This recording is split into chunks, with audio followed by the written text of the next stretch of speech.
Hello friends, నేను శరణ్యాని. ఇవాళ సంసారం ఒక సాగరం 20వ భాగం చదువుకుందాము.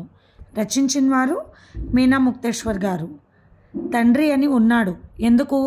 ఆ కాంతారావు వాడి జన్మ మండిపోను, కుక్క జన్మనయం వాడికంటే. భార్య బిడ్డలు దేవత రూపాల్లో ఉంటారు. బుద్ధి లేదు వెదవకు. ఆడికి చెప్పు బుద్ధి తెచ్చుకోమని. నిన్ను చూసైనా సరే అంటూ తిట్టింది ఒక అవ్వ సుందరాన్ని. అందరూ వెళ్ళిపోయారు. శివ ఇంట్లోకి వెళ్ళేసరికి గౌరమ్మ, జాహ్నవి, సీతమ్మ ఏడుస్తూ ఉన్నారు. ఎందుకు ఏడుస్తున్నారు? తోడేలు వెళ్ళిపోయింది అన్నారు శివయ్య.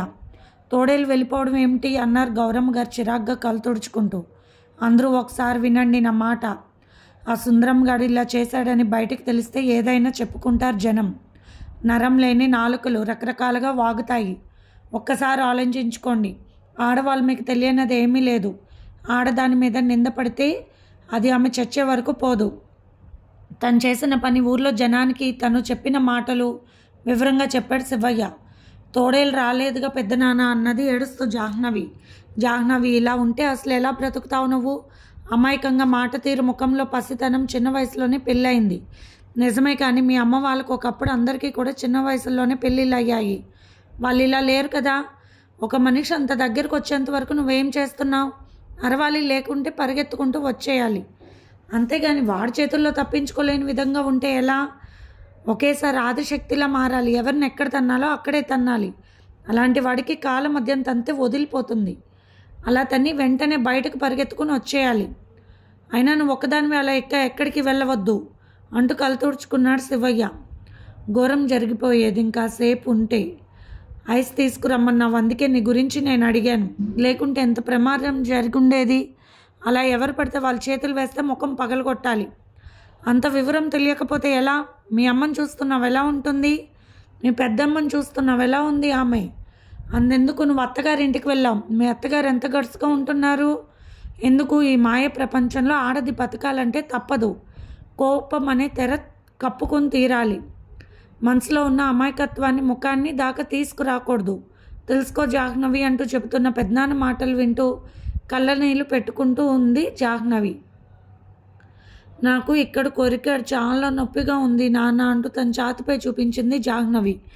అయ్యో, ఏం పిల్లవో ఏమిటో అని తల్ల కొట్టుకుని బయటకు వెళ్ళి, అరే రంగయ్య, ఆ కాంపౌండర్ శివాన్ని ఇంటికి రమ్మను అని మందులు తీసుకుని అని చెప్పారు శివయ్య. కాంపౌండర్ వచ్చాడు. అదేదో తోడేళ్ళలా ఉంది, దాని పళ్ళు దిగా ఇంజెక్షన్ చేయండి అని చెప్పాడు శివయ్య. ఎక్కడా అని అడిగాడు శివయ్య.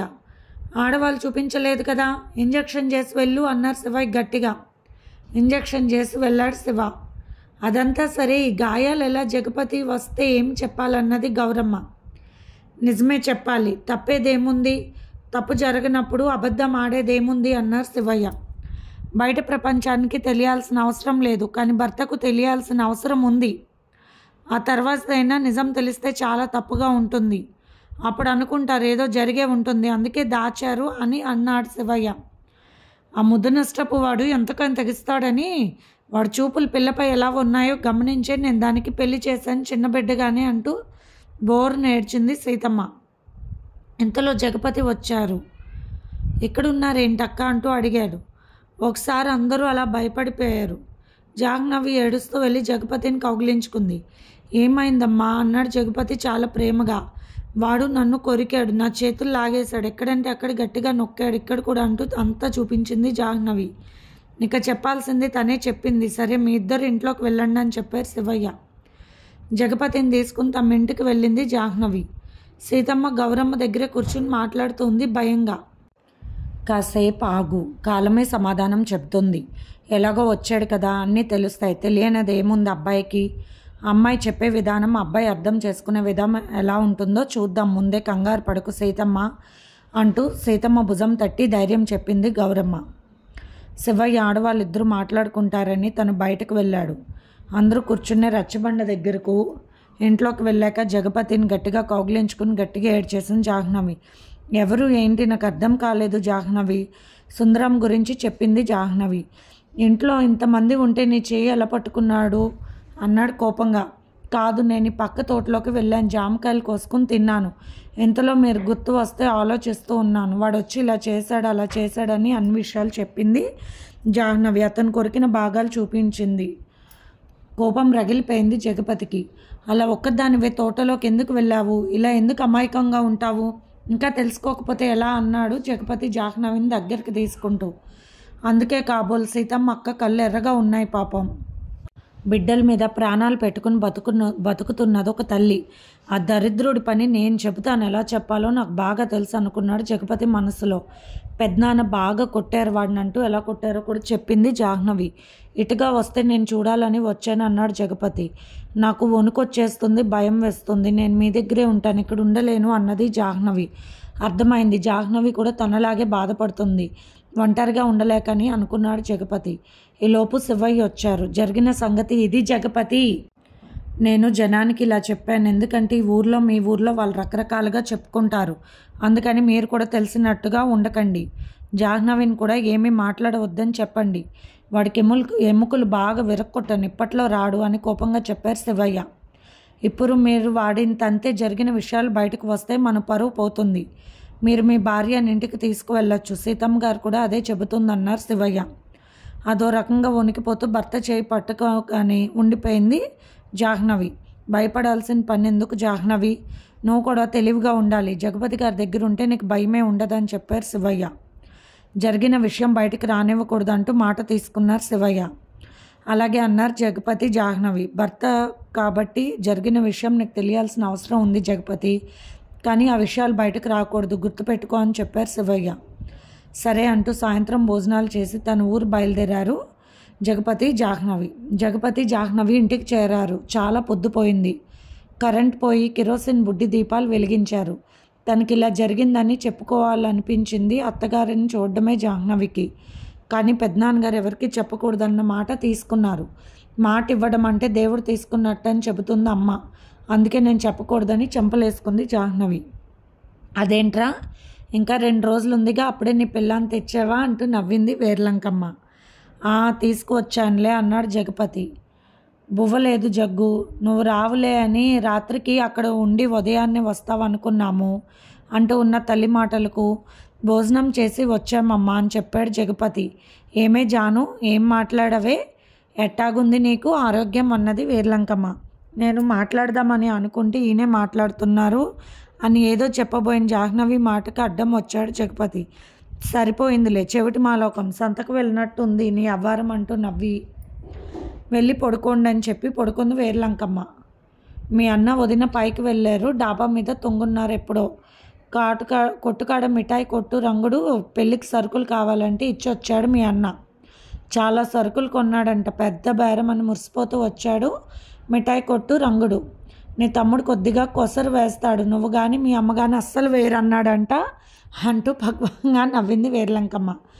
జగపతికి సంతోషం కలిగింది, వ్యాపారం బాగా జరుగుతుంది, బ్యాంకులో కూడా డబ్బులు బాగానే వేస్తున్నాడు. తమ కొట్టు పక్క స్థలం కుదిరితే కొట్టు పెద్దదిగా చేయాలి అనుకున్నాడు జగపతి.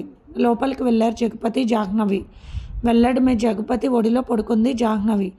చాలా భయం వేసింది నాకు అసలు అంటూ గలగలా మాట్లాడబోతున్న జాహ్నవి నోరు మూసేశాడు జగపతి. చాలు, ఇంకా మాటలు ఎత్తకు, నా మనసుకి ఏదో బాధగా అనిపిస్తుంది అన్నాడు జగపతి. అలాగే పెద్దనాన్న కూడా చెప్పారు కదా నీకు, సరేలే అన్నది జాహ్నవి. జాహ్నవిని ముచ్చటగా దగ్గరకు తీసుకుపోయాడు జగపతి. మొహమాటంగా పక్కకు జరిగిపోతూ ఉంది జాహ్నవి. ఎందుకో నాకు భయం వేస్తుంది, నాకు తెలుసు మీరే నా మీద చేయి వేస్తున్నారు, కానీ ఎందుకు వాడే గుర్తొస్తున్నాడు, నన్ను చంపేసేవాడు, అప్పుడు నువ్వు ఏడ్చేవాడివి కదూ అంటూ భయంగా దూరంగా జరుగుతూ ఉంది జాహ్నవి. ఎందుకు అలా దూరంగా వెళ్ళడం, నీకు మనసులో ఎలా అనిపిస్తే అది చెప్పు, తెలిసిందా అన్నాడు జగపతి జాను తల నిమురుతూ. అక్కడున్న సీసాలో మందు తీసుకొచ్చాడు. జాహ్నవి బుగ్గల మీద రాశాడు. ఎర్రగా కందిపోయిన మచ్చల మీద ఎక్కడెక్కడ గాయాలు ఉన్నాయో చూపించి అన్నాడు జగపతి. ఇక్కడ ఉందంటూ చూపించింది జాహ్నవి. అసలు మనిషి పశువా వాడు, నా చేతికి దొరకకుండా పోడు, కొజ్జవాడులో చేస్తాను వాడిని అని మనసులో చాలా కోపంగా అనుకున్నాడు జగపతి. అతి సుకుమారమైన ప్రదేశం, మొరటుగా పెరిగిన మాకే తెలుసు మంచి చెడ్డ, వాడికి ఎందుకు ఏమీ తెలియదు, ఎదుటి మనిషి బాధ అర్థం కాలేదా, కామ పిశాచి లాంటి వాడు అనుకుని జాహ్నవి ఛాత మీద మందు రాస్తుంటే నొప్పికి గిలగిల్లాడిపోయింది జాహ్నవి. మంట పుడుతుంది అంటే అల్లాడిపోయింది. అలా ఉన్నా కూడా తగ్గిపోతుంది, కాసేపు ఓర్చుకోమ్మా ఇంట్లో ఆమె ఛాతి మీద టవల్ కప్పి చిన్నగా విసనకరతో విసురుతూ ఉన్నాడు. తన ఒడిలో పడుకోబెట్టుకుని నిద్రపుచ్చాడు జగపతి. సీతమ్మ అక్క కళ్ళల్లో ఎంత కన్నీరు. కూతుర్ని తీసుకువస్తుంటే బాధగా చూసింది. నిజానికి ఆమె జీవితంలో ఏమి సుఖపడింది? కూతురు సుఖంగా ఉంటే అయినా సుఖపడుతుంది మనసులో. తను జాగ్రత్తగా చూసుకోవాలి, కంటికి రెప్పలా. మరెప్పుడు నా వల్ల ఎవరి మనసు బాధపడకూడదు అనుకున్నాడు జగపతి. ఇష్టపడి దగ్గరకు వచ్చిన ఆడదాన్ని సుఖపెట్టడం తప్పు కాదేమో, కానీ ఇష్టం లేకుండా బలవంతంగా కీచుకుళ్ళ ఆడవాళ్ళను హింసించడం ఎంత పాపం. అటువంటి పాపాలు చేసిన వాళ్ళు పురాణ పురుషులైనా కూడా నరకలోకాలకు పోయారు. ఆ మాత్రం తెలియలేదా విధవకు? వీధి నాటకాలు ఎన్ని వేయడం లేదు సీతమ్మ గారి కష్టాలు. ద్రౌపదీదేవి వస్త్రాభరణం, కీచుకుని వధ మొదలైన వీధి నాటకాలు చూసినప్పుడు చిన్నప్పుడు అనుకునేవాడు జగపతి, ఆడవాళ్లను హింసించకూడదని. జగపతి తండ్రి గజపతి పనిపాట పెద్దగా చేసేవాడు కాదు. ఉన్న పొలం కూడా తాగుళ్లకు జూదానికి ఉంచుకున్న దానికి తగలబెట్టాడు. అమ్మ మొరటి మనిషి కాబట్టి అన్ని బాధలు తట్టుకుని సుఖం అనేది తెలియకుండా సంసారాన్ని ఈదుకొచ్చింది. మగవాడి పని చేయాలిరా, కష్టపడాలి, పశువులను కూడా చూడండి. ఎద్దు ఎంత కష్టం చేస్తుంది.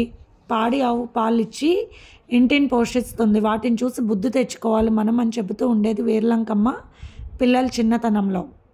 అలా మంచి బుద్ధితోనే పెరిగారు తను అన్నయ్యకు పెళ్ళయ్యాక అత్తవారింటి తరపున వాళ్ళు కూడా తాగుడు అలవాటు అయింది. వయసు వచ్చాక ఒక తెలియక సుబ్బలక్ష్మి ఇచ్చిన చొరవ వల్ల నాకు ఆ చెడు బుద్ధి అలవాటయ్యింది. అది ఎంత పాపం ఇప్పుడు తెలుస్తుంది. ఈరోజు నా భార్యను ఒకరు బాధ పెట్టాడంటే ఆ పాప ఫలితం ఏమో అని గుండె గుబాల్ మంది ఒక్కసారిగా జగపతికి. సుబ్బలక్ష్మి మొగుడు పాపం జబ్బుతో మంచం మీద పడుకున్నవాడు. తమ సరసాల చప్పుళ్ళకి ఎంత బాధపడి ఉంటాడా వెడి మీద తెలియలేదు. కానీ తన మనవాడినది మరొకరితో కులుకుతూ ఉంటే ఏ మగాడని తట్టుకోగలడా? ఏదేమైనా శాపం ఇంతటితో పోవాలి. నా భార్యకు తగలకూడదు, పుట్టిపోయే బిడ్డలకు తగలకూడదు అంటే నేను సుబ్బలక్ష్మి భర్తకు బాగు చేయించాలి. తప్పయిందని అతని కాలు పట్టుకోవాలి. మావులమ్మ తల్లి గుడిలో త్రిశూలాన్ని నా రక్తంతో తడపాలని మనసులో అనుకున్న జగపతి కళ్ళల్లో కన్నీరు కారిపోయింది. నోట్లో వేలు వేసుకుని భయంగా మధ్యలో జగపతిని గట్టిగా పట్టుకుంటుంది జాహ్నవి. నొప్పి కాస్త తగ్గిందో లేదో అని ఆమె గుండెలపై చేయి వేస్తే భయంతో నిద్రలోనే కలవరపడుతుంది. ఇది ఫ్రెండ్స్ ఇవాల్టి ఎపిసోడ్. రేపు ఇంకొక ఎపిసోడ్తో మేము ముందుకు వస్తాను ఫ్రెండ్స్. బాయ్. అలాగే మీకు కనుక నా స్టోరీ నచ్చినట్లయితే లైక్ చేసి షేర్ చేసి సబ్స్క్రైబ్ చేసుకోండి ఫ్రెండ్స్. బాయ్.